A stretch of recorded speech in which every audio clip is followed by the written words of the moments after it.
అందరికీ నమస్కారం. Arabic mehndi class day 1 కి స్వాగతం. మీరు బిగినర్ అయినా ఎలాంటి సమస్య లేదు. నేను మీకు స్టెప్ బై స్టెప్ సులభంగా అరబిక్ మెహందీ నేర్పిస్తాను. ఈ రోజు కొన్ని ముఖ్యమైన బేసిక్స్ గురించి తెలుసుకుందాం. ఇవి మీకు అందమైన డిజైన్స్ వేయడానికి చాలా సహాయపడతాయి. మరి ప్రారంభిద్దాం. ఫస్ట్ మనం అరబిక్ మెహందీ డిజైన్స్ కి సంబంధించిన బేసిక్ ఎలిమెంట్స్ ని నేర్చుకుందాం. ఫస్ట్ మనం ఇలాంటి కర్వ్స్ ని నేర్చుకోవాలి. ఈ కర్వ్స్ ని, స్పైరల్స్ ని, ఇవన్నిటిని చాలా ఈజీ వేలో ఎలా డ్రా చేయాలో నేను మీకు చాలా ఈజీగా చెప్తాను. మీరు బిగినర్ అయినా, మీరు ఫస్ట్ టైం కోన్ పట్టుకున్నా సరే మీతో చాలా ఈజీగా వచ్చిద్ది. సో ఈ రోజు క్లాస్ లో ఇలాంటి కర్వ్స్ ని, ఇలాంటి బేసిక్స్ ని నేర్చుకుందాం మనం. సో ఇప్పుడు మనం ఈ కర్వ్స్ ని నేర్చుకుందాం. ఫస్ట్ మనం ఈ కర్వ్స్ ఉంటాయి కదా, ఈ కర్వ్స్ మనకి ఎక్కడ ఉపయోగపడతాయంటే మనం ఈ డిజైన్ని డ్రా చేద్దామా ఇలాగా, అప్పుడు మనకి యూజ్ అవుతాయి. ఈ విధంగా ఇవన్నిటిని పర్ఫెక్ట్గా ఎలా డ్రా చేయాలో అవి కూడా చెప్తాను. మీరు జాగ్రత్తగా వినండి అండ్ నేను చెప్పిన స్టెప్స్ని ఫాలో చేయండి. ఇప్పుడు దాకా మీరు మన ఛానల్ని సబ్స్క్రైబ్ చేయకపోతే ప్లీజ్ ఇప్పుడే చేయండి. సో ఇప్పుడు ఫస్ట్ మనం స్పైరల్స్ని నేర్చుకుందాం. స్పైరల్స్ మనకి అరబిక్ డిజైన్స్లో చాలా ఉపయోగపడతాయి అండ్ చాలా ఇంపార్టెంట్ ఎలిమెంట్. స్పైరల్స్ చూడడానికి ఇలా ఉంటాయి అన్నమాట. మనం స్పైరల్స్ డ్రా చేసేటప్పుడు కోన్ మీద అన్ఈవెన్ ప్రెజర్ ఇవ్వకూడదు అండ్ కోన్ని సర్ఫేస్తో ఎక్కువగా టచ్ చేయకూడదు. ఇప్పుడు మీరు ఒకసారి దగ్గర నుంచి జాగ్రత్తగా చూడండి. నేను కోన్ని సర్ఫేస్తో స్లైట్లీ పైన పెట్టి ఈ విధంగా ఇలా డ్రా చేస్తున్నాను. మీరు కూడా ఇలానే డ్రా చేసుకోవాలి. మనం స్పైరల్స్ డ్రా చేసేటప్పుడు ప్రెజర్ ఈక్వల్గా ఉండాలి అన్ని చోట. ఇప్పుడు మనం క్లోజ్డ్ స్పైరల్స్ ని డ్రా చేయడం నేర్చుకుందాం. చాలా నీట్ గా ఉండాలి సర్కిల్. దాని తర్వాత ఇలా ఈ విధంగా లోపల సైడ్ ఇలా తీసుకోవాలి. ఇక్కడ మనకి లైన్స్ అన్ని టచ్ అవ్వకూడదు. ఫ్రెండ్స్, మీరు బిగినర్ అయితే చాలా స్లోగా ప్రాక్టీస్ చేయండి, ఏం కంగారు లేకోకుండా. మీరు ఫాస్ట్ గా డ్రా చేస్తే మీ ఫినిషింగ్ స్పాయిల్ అవుతుంది. ఫ్రెండ్స్, ఇక్కడ మీకు సర్కిల్ పర్ఫెక్ట్ గా రాకపోతే ఇక్కడ మీకు ఒక ట్రిక్ చెప్తాను. చాలా మంది సర్కిల్ అలా నీట్ గా రాదు. పెద్ద సర్కిల్ డ్రా చేయాలి ప్లస్ నీట్ గా కూడా రావాలంటే ఏం చేయాలంటే ఫస్ట్ మనం హాఫ్ సర్కిల్ ని డ్రా చేసుకోవాలి ఈ విధంగా. దాని తర్వాత పైనుంచి మళ్ళీ ఇంకొక హాఫ్ ని డ్రా చేసుకోవాలి. డైరెక్ట్లీ డ్రా చేయకుండా ఇలా హాఫ్ సర్కిల్ ని డ్రా చేస్తే సర్కిల్ చాలా నీట్ గా వస్తుంది.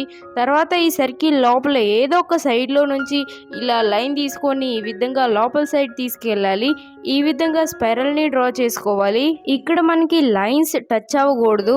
ఈ విధంగా ప్రెజర్ ఈక్వల్ గా ఉండాలి. కోన్ని సర్ఫేస్ తో టచ్ చేయకూడదు. ఇప్పుడు మనం స్పైరల్ లాగా ఒక ఇంపార్టెంట్ ఎలిమెంట్ ని నేర్చుకుందాం. చాలా ఎంప్టీ స్పేస్ ఉండిద్ది. ఈ విధంగా ఇలా ఉండిద్ది. ఇది మనకి అరబిక్ లో చాలా ఇంపార్టెంట్ ఎలిమెంట్. ఫ్రెండ్స్, ఒక చిన్న రిక్వెస్ట్, మీరు ఇప్పుడు దాకా మన వీడియోని లైక్ చేయకపోతే ప్లీజ్ ఇప్పుడే చేయండి. ఇక్కడ చాలా మంది దీన్ని డ్రా చేయడానికి చాలా మిస్టేక్ చేస్తారు. చాలా మంది అయితే ఇక్కడ ఈ విధంగా స్పైరల్ లాగా చాలా రౌండ్స్ ఇలా చుట్టుతారు. ఇలా చుట్టకూడదు. ఫ్రెండ్స్, ఇక్కడ మనకి ఈ ఎలిమెంట్ ఉందా, దీన్ని మనం ఎప్పుడు థిక్ గా డ్రా చేస్తూ ఉండాలి. థిక్ గా డ్రా చేస్తే చాలా నీట్ గా ఉంటుంది. ఫ్రెండ్స్, ఇక్కడ మనకి ఈ సైడ్ ఉందా, దీన్ని మాత్రం కొంచెం ఎక్కువగా థిక్ చేయాలి అండ్ లోపల సైడ్ ఇక్కడ కొంచెం డిక్రీజ్ చేస్తూ ఇలా చిన్నగా ఉండాలి. లోపల సైడ్ ఈ విధంగా ఇలా ఉండాలి. అప్పుడు ఈ ఎలిమెంట్ చాలా నీట్ గా అండ్ అట్రాక్టివ్ గా కనిపిస్తుంది. ఎందుకంటే దీనిపైన మనం ఇలా అవుట్ లైన్ వేస్తాం కదా డిజైన్స్ లో, ఇవి మీకు నేను నెక్స్ట్ క్లాసెస్ లో నేర్పిస్తాను. అప్పుడు అవుట్ లైన్ వేసినప్పుడు దీనిపైన ఇంకా ఎలిమెంట్స్ డ్రా చేసినప్పుడు చాలా నీట్ గా కనిపిస్తుంది డిజైన్. ఫ్రెండ్స్, మీతో ఓపెన్ స్పైరల్ మంచిగా రాకపోతే మీరు ఇలా సర్కిల్ లాగా అవుట్ లైన్ ఇచ్చి దాని తర్వాత ఇలా డ్రా చేయండి. ఈ విధంగా ఇలా డ్రా చేస్తే స్పైరల్ నీట్ గా వచ్చింది. ఫ్రెండ్స్, ఇప్పుడు దాకా మీరు మన వీడియోని లైక్ చేయకపోతే ప్లీజ్ ఇప్పుడే లైక్ చేయండి. ఇప్పుడు మనం స్పైరల్స్ లో అందరికన్నా చిన్న స్పైరల్ ని డ్రా చేయడం నేర్చుకుందాం. ఈ స్పైరల్ చాలా ఈజీగా ఉండిద్ది. జస్ట్ ఒక చిన్నగా ఒక సర్కిల్ వేసి లోపల సైడ్ ఇలా అనడమే. ఈ విధంగా చాలా ఈజీగా ఉండిద్ది. మీరు ఒకసారి ప్రాక్టీస్ చేసుకోండి. ఫ్రెండ్స్, ఇప్పుడు మీరు స్పైరల్స్ని అన్ని సైజులో మంచిగా ప్రాక్టీస్ చేసేయాలి. అండ్ ఇంకా మీకు ఏమైనా డౌట్స్ ఉంటే మీరు కామెంట్స్లో అడగవచ్చు. నేను మీకు నెక్స్ట్ క్లాస్లో క్లియర్ చేస్తాను డౌట్స్. సో మీరు స్పైరల్స్ని మంచిగా ప్రాక్టీస్ చేసేయండి. ఇప్పుడు నేను మీకు ఇది ఉందా, ఇది డ్రా చేసేటప్పుడు ఏమేమి మిస్టేక్స్ చేయకూడదో చెప్తాను. ఇక్కడ చాలా మంది ఇలా టచ్ చేసి ఇలా డ్రా చేస్తారు. చిన్న స్పైరల్ ఉందా అలా డ్రా చేస్తారు. ఇలా డ్రా చేయకూడదు. మనం ఈ స్పైరల్ అలా ఓపెన్ గా ఉండాలి ఈ విధంగా. ఇప్పుడు మనం దీన్ని ఇంకొక డైరెక్షన్ లో కూడా ఇలా ప్రాక్టీస్ చేయాలి. ఈ విధంగా ఇలా డ్రా చేసుకోవాలి. ఇప్పుడు మీరు ఈ స్పైరల్స్ ని మంచిగా ప్రాక్టీస్ చేసేయండి. కనీసం 20 టైమ్స్ అయినా మీరు ప్రాక్టీస్ చేసుకోవాలి. ఇప్పుడు నేను మీకు ఈ కర్వ్స్ ని నేర్పిస్తాను. ఈ కర్వ్స్ చూడటానికి ఎంత డిఫికల్ట్ గా ఉంటాయో అలా అస్సలు ఉండవు, చాలా ఈజీగా ఉంటాయి.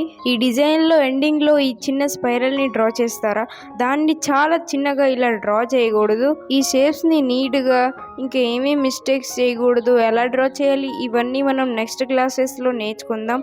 ప్రెజెంట్లీ మనం కర్వ్స్ నేర్చుకుందాం. షేప్ సైజ్ బట్టి ఎండింగ్ స్పైరల్ సైజ్ని డ్రా చేసుకుందాం. ఫ్రెండ్స్, ఇక్కడ మనకి ఈ లైన్ ఉంటుందా, దీన్ని ఇలా డైరెక్ట్లీ లైన్ లాగా డ్రా చేయకుండా ఎండింగ్ వరకు ఇలా డ్రా చేసుకోవాలి.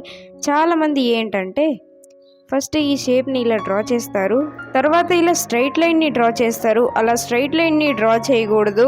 ఈ షేప్ని డ్రా చేస్తామా అప్పుడు మనం స్టార్టింగ్లో ఈ విధంగా ఈ కర్వ్ని ఇలా నేర్చుకోవాలి. ఈ కర్వ్ని ఇలా సీలాగా ఉంటుంది, చాలా సింపుల్. తర్వాత ఇలా ఎండింగ్లో ఇలా స్పైరల్ డ్రా చేసేయాలి. ఇప్పుడు నేను మీకు ఈ కర్వ్ని మంచిగా నేర్పిస్తాను. ఏం లేదు, చాలా సింపుల్. జస్ట్ సి ఉంటుందా, ఈ విధంగా ఇలా డ్రా చేసుకోవాలి. కానీ సి లాగా డ్రా చేసుకోకూడదు. స్టార్టింగ్లో ఈ విధంగా ఇలా స్ట్రైట్ లైన్ లాగా ఈ విధంగా ఇలా రావాలి.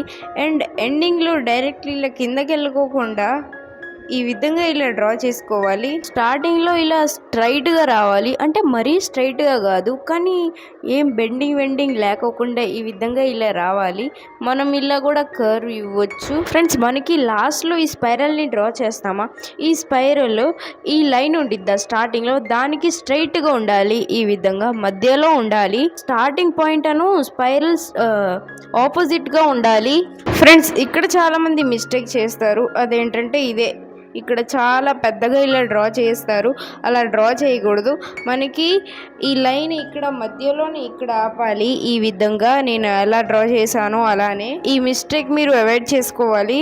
ఇప్పుడు నేను మీకు ఇంకొక కర్వ్ నేర్పిస్తాను. ఇదేంటంటే ఇది సికి ఆపోజిట్గా ఉండాలి. ఈ విధంగా ఇలా మీరు ప్రాక్టీస్ చేయండి, చాలా ఈజీగా ఉంటుంది. మీతో ఒక్క కర్వ్ పర్ఫెక్ట్గా వస్తే మీరు దానిపైన ఈ విధంగా ఇలా లేయర్స్ లాగా ప్రాక్టీస్ చేయండి. కొన్ని సర్ఫేస్తో టచ్ చేయకోకుండా డ్రా చేయండి. ఫ్రెండ్స్, టచ్ చేస్తే ఈ విధంగా ఇలా వచ్చిద్ది. ఇప్పుడు మీరు ఒకసారి దగ్గర నుంచి జాగ్రత్తగా చూడండి నేను ఎలా డ్రా చేస్తున్నాను. కొన్ని సర్ఫేస్తో పైన పెట్టి డ్రా చేస్తున్నాను, అప్పుడు లైన్స్ ఇలా నీట్గా వస్తున్నాయి. ఇప్పుడు మీరు ఈ కర్వ్స్ని మంచిగా ప్రాక్టీస్ చేసేయాలి. కనీసం 20 టైమ్స్ అయినా ప్రాక్టీస్ చేసుకోవాలి. ఫ్రెండ్స్, సో ఈ రోజు క్లాస్ ఇక్కడతోనే ఎండ్ అవుతుంది. ఫ్రెండ్స్, వీడియో నచ్చితే లైక్ చేయండి, యూస్ఫుల్ అనిపిస్తే షేర్ చేయండి. ఇంకా ఇలాంటి వీడియోస్ కోసం కామెంట్ చేయండి. రాధే రాధే.